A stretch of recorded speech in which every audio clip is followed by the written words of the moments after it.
So Elhanan, what's the main finding of your new book on globalization and inequality?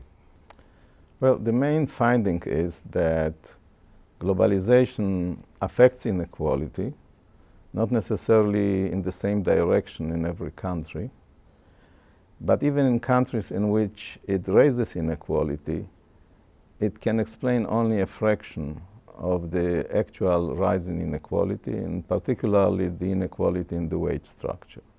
Mm-hmm. So we cannot conclude from the available evidence that international trade, for example, is the main cause of rising inequality in the world economy. Can we be quite certain about that conclusion? Well, in economics, we are never entirely certain. Estimates are only estimates. The interesting thing is that this conclusion is based on a variety of estimation methods. Namely, there are different ways in which this relationship has been estimated. And it has been estimated on different data sets, different periods, different countries. And broadly speaking, they all reach the same conclusion.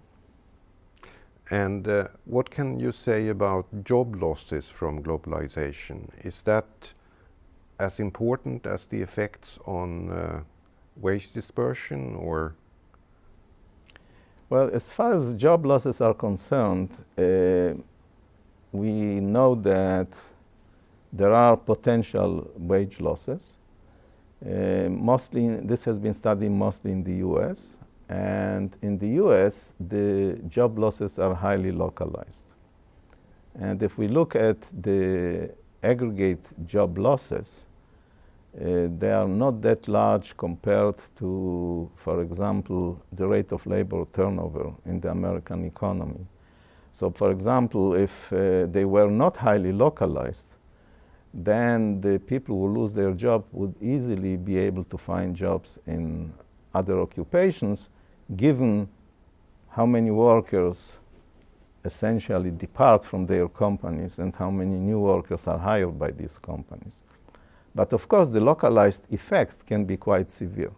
And there are examples of particular towns, for example, in which factories closed and people lost jobs, and this had a devastating effect on these individuals. And finally, maybe a harder question. Trade and competition from foreign countries, especially China, figures largely in the US political discussion. And here you have findings that say that trade is actually not so important when you look at what has happened to the wages of American workers or their jobs. But still there's a lot of attention on this issue. Can you explain this? Well, I'm not sure that I can explain it, but it partly has to do, I think, with the localized effects. And this generates, obviously, interest groups that try to prevent the impact of trade. But I think more broadly, people just believe that trade has devastating effects, even if these beliefs are not based on evidence.